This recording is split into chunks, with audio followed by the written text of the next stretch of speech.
Good morning friends. देखिए, कल मेरी तबीयत ख़राब होने के चक्कर में थोड़ी तबीयत ख़राब हो गई थी, इसलिए मैं सुबह वीडियो बना नहीं पाया था। तो इसलिए आज आपको 28 फरवरी की और आज 1 मार्च की आपको करंट अफेयर्स मिल जाएगी, ठीक है। और आज महाशिवरात्रि भी, तो सभी को महाशिवरात्रि की बहुत बहुत शुभकामनाएँ। चलिए हम बढ़ते हैं अपने आज की क्यूज की तरफ।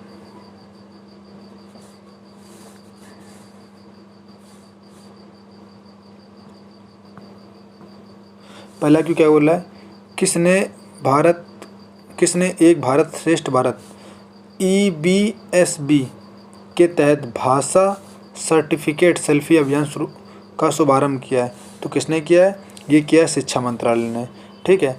अभी हम आज जो है 2 दिन करंट है, तो वीडियो थोड़ा लंबा ना हो, इसलिए मैं जो एक्स्ट्रा फैक्ट्स जो हैं वो मैं थोड़ा कम डिस्कस करूँगा। जो आप जिन में एक्स्ट्रा फैक्ट हैं वो मैं आपको इसमें शो कर दूंगा। आप उनका स्क्रीनशॉट लेकर उनको पढ़ सकते हैं और पढ़ करके उनको अपनी कॉपी में लिख सकते हैं, ठीक है। तो मैं ज़्यादा इसमें डिस्कशन नहीं करूँगा।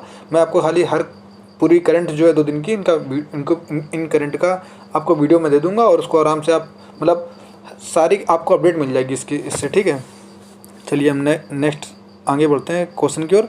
जो अपडेट मिलेंगे आपको देते रहेंगे अपडेट, उसका आप आराम से स्क्रीनशॉट ले सकते हैं।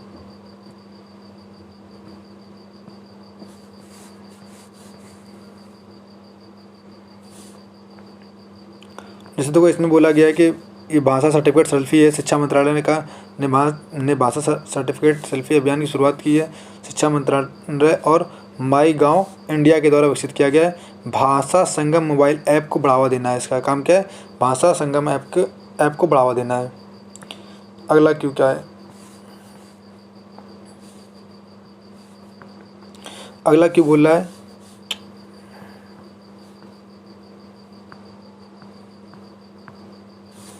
अंतर्राष्ट्रीय बौद्धिक संपदा सूचकांक 2022 वेरी इंपॉर्टेंट क्वेश्चन है। इसको आप अच्छे से मतलब पढ़ लीजिए।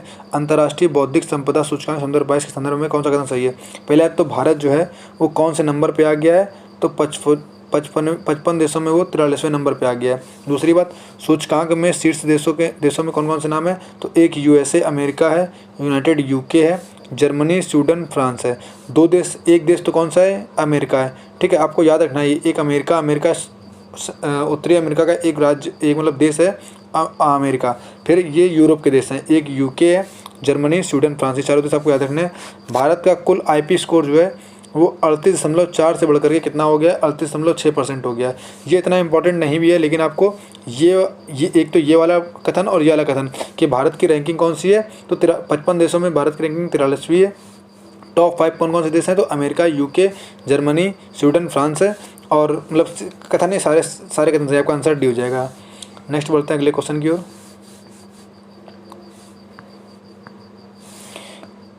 कोविड-19 हेतु भारत अपना पहली स्वदेशी रूप से विकसित receptor binding domain RBD protein सब यूनिट वैक्सीन, जिसे बायोलॉजिकल ई लिमिटेड द्वारा विकसित किया जा रहा है। मतलब भारत का जो कोविड-19 जो वैक्सीन है, जो भारत अपने स्वदेशी बना रहा है, तो इसमें कौन सी वैक्सीन है? ये वैक्सीन है कोर्बेवैक्स TM। कोर्बेवैक्स TM जो है वैक्सीन, ये बच्चों के लिए है, जो मतलब 12 साल से लेकर के 18 वर्ष तक के बच्चे हैं उनके लिए वैक्सीन कारगर होगी। तो आप इनको मतलब आप याद रखेंगे कि जो कोर्बेवैक्स TM है वो भारत की स्वदेशी पहली वैक्सीन, मतलब भारत ने इससे पहले बनाई, लेकिन भारत की पहली स्वदेशी विकसित वैक्सीन है रिसेप्टर बाइंडिंग डोमेन की, ठीक है। और इसको बना कौन रहा है? बायोलॉजिकल ई लिमिटेड बना रही है। नेक्स्ट बढ़ते हैं आगे क्वेश्चन की ओर। ये इसके बारे में देखिए कथन दिया गया है, इसको आराम से आप पढ़ सकते हैं। ये देखिए 12 से 18 वर्ष तक के बच्चों के लिए बात इसमें कही गई है, ठीक है। और इस वैक्सीन की दोनों खुराक जो है 28 दिन के अंदर लेनी होगी। पहली खुराक ये आज ले लेंगे तो 28 दिन बाद इसकी खुराक लेनी होगी। कौन सी वैक्सीन है? कोर्बेवैक्स TM, इसका इंग्लिश रूप लिखा हुआ है।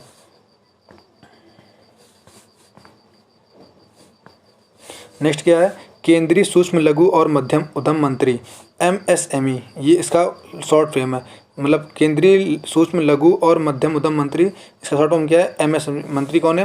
नारायण राणे। आपसे यही क्वेश्चन पूछा जाता है कि केंद्रीय सूक्ष्म लघु और मध्यम उद्योग मंत्री कौन है? मतलब उद्यम को बोलते हैं उद्योग को उद्यम बोलते हैं, ठीक है। तो मंत्री कौन है? तो नारायण राणे हैं। ने कहाँ पर 200 करोड़ रुपए का एक परिव्यय के साथ MSME प्रौद्योगिकी केंद्र की स्थापना करने की बात कही है? तो ये कहाँ पर की गई है? सिंधुदुर्ग में महाराष्ट्र में है। सिंधुदुर्ग कहाँ पर है? महाराष्ट्र में की गई है। नेक्स्ट क्यू क्या है?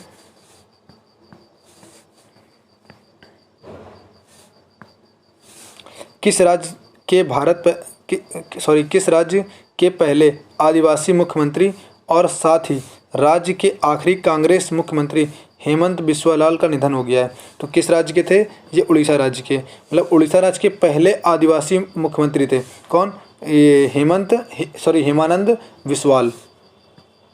मेरा दिमाग थोड़ा कम काम कर रहा है, इसलिए मतलब दिमाग का थोड़ा सर अभी भी दर्द है, मतलब दवा खा के काम कर रहे हैं, थोड़ा सा तकलीफ है, इसलिए थोड़ा गलत पढ़ाई दे रहे हैं। ठीक है, अगला क्वेश्चन क्या बोल रहा है कि भारतीय भारोत्तोलन को बोलते हैं वेट लिफ्टिंग। आपने देखा होगा एक लड़का लड़की होते हैं जो मतलब कि वो जो नहीं जिम वाली वो होती है रॉड, उसमें कुछ खूब सारा वेट लगा कर उठाते हैं, उसे बोलते हैं वेट लिफ्टिंग को। मतलब ये 2020 में टोक्यो ओलंपिक की में रजत मतलब सिल्वर मेडल इनको मिला था, जिन्होंने सिंगापुर वेट लिफ्टिंग मतलब इंटरनेशनल सिंगापुर वेट लिफ्टिंग 2022 में 55 kg भार वर्ग में स्वर्ण पदक जीता है। किसने जीता है? ये जीता है मीराबाई चानू ने। एक बार हम फिर से रिपीट कर देते हैं, क्वेश्चन थोड़ा इंपॉर्टेंट क्वेश्चन है कि भारतीय भारोत्तोलन और संदर्भ 20 टोक्यो ओलंपिक की रजत पदक विजेता जिन्होंने सिंगापुर भारोत्तोलन अंतर्राष्ट्रीय संदर्भ 22 में 55 kg भार वर्ग में स्वर्ण पदक जीता है। क्या कौन सा पदक जीता है? स्वर्ण पदक जीता है। किसने जीता है? मीराबाई चानू ने जीता है। किसमें जीता है? सिंगापुर भारोत्तोलन अंतर्राष्ट्रीय संदर्भ 22 में, मतलब international Singapore weight lifting championship में संदर्भ 22 में उन्होंने क्या जीता है? स्वर्ण पदक जीता है। किसने? मीराबाई चानू ने जीता है। नेक्स्ट क्वेश्चन क्या है? इंपॉर्टेंट क्वेश्चन था वाला, आप इसको अच्छे से टिक करके रखेंगे। डिजिटल इंडिया कॉरपोरेशन के CEO जिनको नए राष्ट्रीय ई गवर्नेंस डिवीजन के प्रमुख रूप से नियुक्त किया गया है, ये कौन है? ये है अभिषेक सिंह है।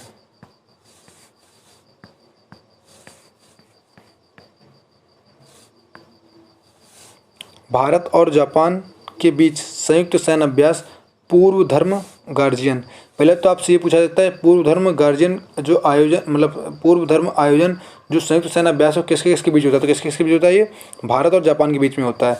ठीक है, इसका तीसरा संस्करण 27 फरवरी से 10 मार्च संदर्भ 22 तक किस क्षेत्र में आयोजित किया जाएगा? तो कहाँ पर किया जाएगा?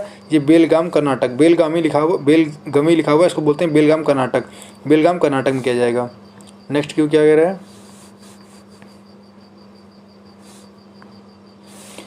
भारतीय पुरातत्व सर्वेक्षण कहाँ 2 दिवसीय अंतर्राष्ट्रीय सम्मेलन देवायतनम का आयोजन कर रहा है? तो कहाँ पर कर रहा है? ये हम्पी कर्नाटक में। कहाँ पर कर रहा है? हम्पी कर्नाटक में। ये कुछ एक्स्ट्रा फैक्ट्स के दिए गए हैं, ये आप इसको देख लेंगे। 25 से 26 फरवरी संदर्भ 20 में कर्नाटक एमपी में 2 दिन का है। ठीक है, देवायतम भारतीय मंदिर वास्तुकला एवं ओडिसी का आयोजन कर रहा है।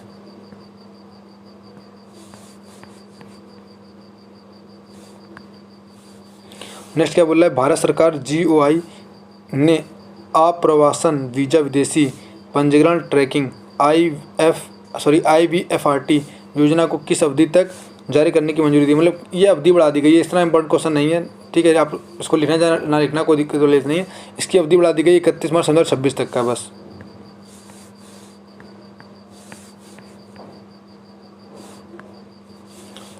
देखिए दोबारा फिर लग गया ये क्वेश्चन।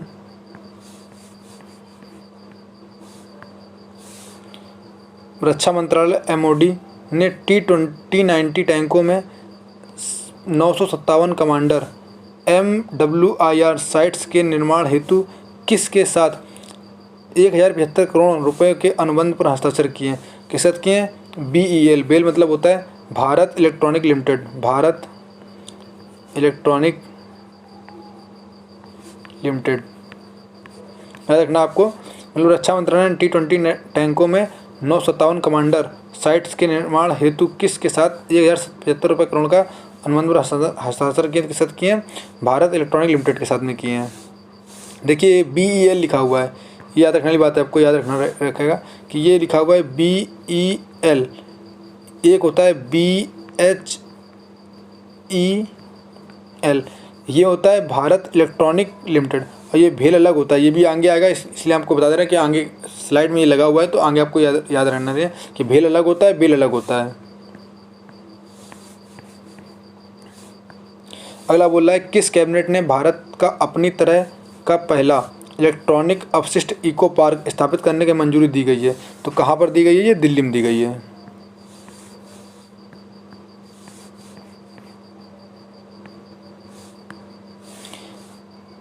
एनएचपीसी ने किसके साथ 10 वर्षों के लिए हिमाचल प्रदेश में अपने 540 megawatt Chamera first power plant के इक्विटी पर रिटर्न आरओआई को सीमित करने के लिए समझौते पर हस्ताक्षर किए हैं? तो किसने किए? ये एचडीएफसी बैंक लिमिटेड ने। किसने किए? एचडीएफसी ने। ठीक है, आपसे आपके लिए क्वेश्चन ये इंपॉर्टेंट नहीं है कि ये एचडीएफसी बैंक लिमिटेड पूछा है, आपसे पूछा जाएगा क्या कि चमेरा फर्स्ट पावर प्लांट कहाँ पर है? तो ये कहाँ पर है? हिमाचल प्रदेश में। आपके लिए बहुत इंपॉर्टेंट क्वेश्चन है कि चमेरा फर्स्ट पावर प्लांट कहाँ पर है? तो हिमाचल प्रदेश में है। इसकी क्षमता कितनी है? इसकी क्षमता 540 मेगावाट है। ठीक है, इतना आपसे क्वेश्चन पूछा जाएगा। जिसने ये अंडरलाइन किया हुआ है ये इंपॉर्टेंट आपके लिए काफ़ी।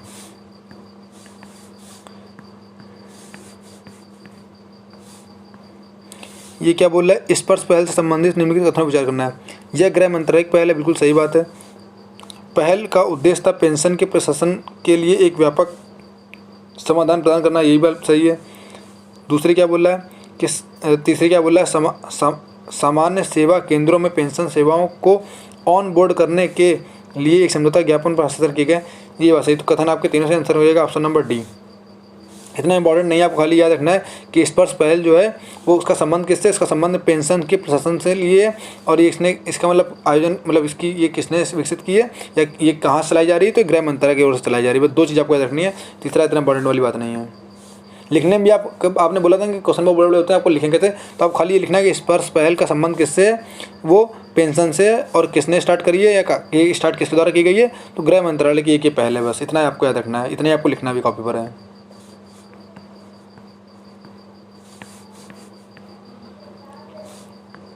नेक्स्ट क्या बोल रहा है कि विज्ञान सप्ताह विज्ञान सर्वत्र पूज्यते के एक भाग के रूप में किस केंद्रीय मंत्रालय ने धारा भारतीय ज्ञान प्रणाली के लिए एक कविता का आयोजन किया था? तो किसने किया है? संस्कृति मंत्रालय ने। विज्ञान सर्वत्र पूजे विज्ञान सप्ताह में मतलब विज्ञान सर्वत्र पूजे में एक भाग के रूप में किसने किया? संस्कृति मंत्रालय ने किया है।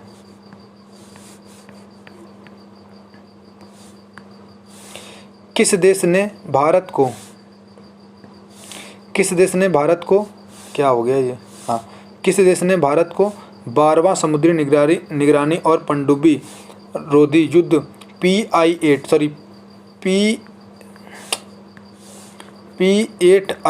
विमान सौंपा? किसने सौंपा? ये यूएसए ने सौंपा है। यूएसए ने सौंपा है। इस विमान को बना कौन रहा है? तो यूएसए की कंपनी है बोइंग। आपने नाम सुना होगा बोइंग। कंपनी कौन बना रही है? बोइंग बना रही है। ठीक है, ये कौन सा जहाज़ है? कौन सा नंबर का जहाज़ है? ये 12वां जहाज़ है। ये एक समझौता हुआ था, जब समझौता हुआ था तो ये बोला गया था कि मतलब ये P8I विमान जो हैं वो कितने आएंगे भारत में? 8 आएंगे। लेकिन इनकी संख्या बढ़ा करके 8 से कितनी कर दी गई थी? 8 से कर दी गई थी 12, मतलब 4 और बढ़ा दिए गए थे तो 12 कर दी गई थी। तो इसका जो पहला विमान जो था वो P8I पहला विमान जब आया था तो कब आया था? ये सन 2013 में आया था। और जो 11वां एकदम अंतिम जो 11वां आया था, ये 11वें को कैसे मतलब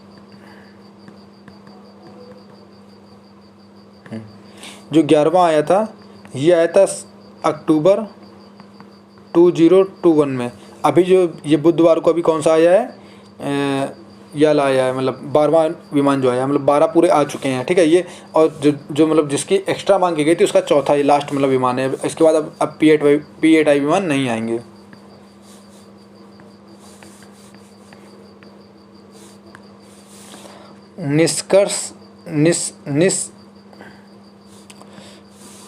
निष्कर्षण सदन DCI dredging corporation of India dredging museum का उद्घाटन फरवरी 2022 में कहाँ किया जाएगा?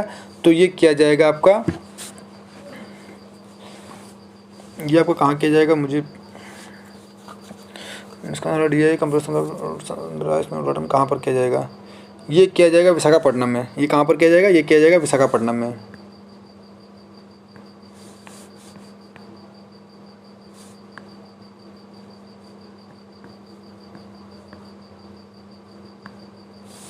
फरवरी 2022 में किस योजना के लिए ओम्बुड्सपर्सन मतलब ये थोड़ा वर्ड थोड़ा डिफिकल्ट वर्ड है, ओम्बुड्सपर्सन ऐप को लॉन्च किया जाएगा? किसके लिए किया जाएगा? मनरेगा के लिए किया जाएगा।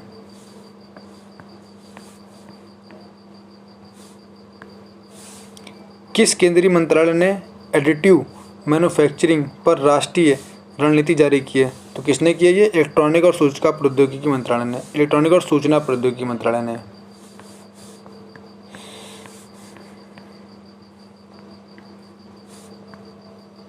नेक्स्ट क्या बोल रहा है कि बिहार का पहला फ्लोटिंग पावर प्लांट कहाँ स्थापित किया गया? वेरी वेरी इंपॉर्टेंट क्वेश्चन, आपको ये क्वेश्चन याद रखना है कि बिहार का पहला फ्लोटिंग पावर प्लांट कहाँ स्थापित किया गया है? तो कहाँ पे किया गया? दरभंगा में किया गया है। जो क्वेश्चन इसलिए इंपॉर्टेंट होते हैं वो आपको पहले बता देते हैं। सेम वही क्वेश्चन लग गया है फिर से।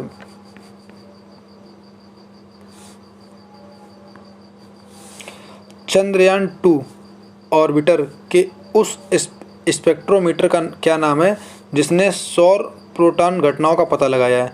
ये भी इंपॉर्टेंट क्वेश्चन है कि चंद्रयान 2 के ऑर्बिटर में उस स्पेक्ट्रोमीटर का क्या नाम है जिसने सौर प्रोटॉन घटनाओं का पता लगाया है? तो उसका नाम क्या है? क्लास नाम है। ये किसने जानकारी दी है? ये जानकारी दी है इसरो ने, ISRO ने। सॉरी स्पेलिंग गलत दी मैंने, इसरो है, ISRO। इसरो बोल सही रहे थे, लिख गलत रहे थे।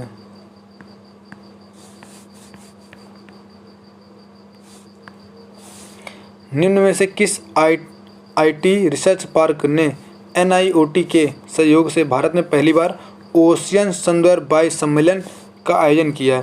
तो ओशियन सन 2022 का आयोजन किसके मतलब उससे किया गया? तो IIT मद्रास के उससे किया गया है, IIT मद्रास से।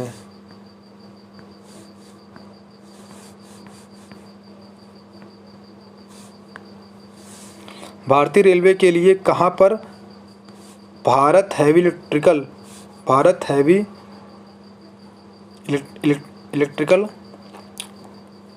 इलेक्ट्रिकल लिमिटेड भेल द्वारा पहला सौर ऊर्जा संयंत्र शुरू किया गया? देखिए अभी हमने आपको पहले बताया था BEL भारत इलेक्ट्रॉनिक लिमिटेड। ये क्या है? भेल, Bharat heavy electricals limited. Electronic और इलेक्ट्रिकल में भी अंतर होता है। ये फुल फॉर्म आपसे जब पूछा है तो आप उसमें गड़बड़ी करते हैं, तो फुल फॉर्म आपको याद रखने हमेशा, ठीक है। क्या इसका आंसर होगा कि पहला सौर ऊर्जा संयंत्र शुरू किया गया है? तो कहाँ पर किया गया? ये बीना MP में किया है। कहाँ पर किया गया? बीना MP में किया गया है। तो ये इंपॉर्टेंट आपके लिए इंपॉर्टेंट क्वेश्चन है कि मतलब कहाँ पर किया गया है? ये बीना MP में किया गया है। ये कितने वाट का है? तो 1.7 मेगावाट का है, 1.7 मेगावाट का है। और ये किसके लिए? तो रेलवे के लिए है। किसके लिए ये रेलवे के लिए लिखा नहीं, भारतीय रेलवे के लिए कहाँ पर भारत हैवी इलेक्ट्रिकल लिमिटेड भेल का पहला ऊर्जा संयंत्र शुरू किया गया है। तो कहाँ पर किया गया है? बीना MP में किया गया है। कितने मेगावाट का है? 1.7 मेगावाट का है।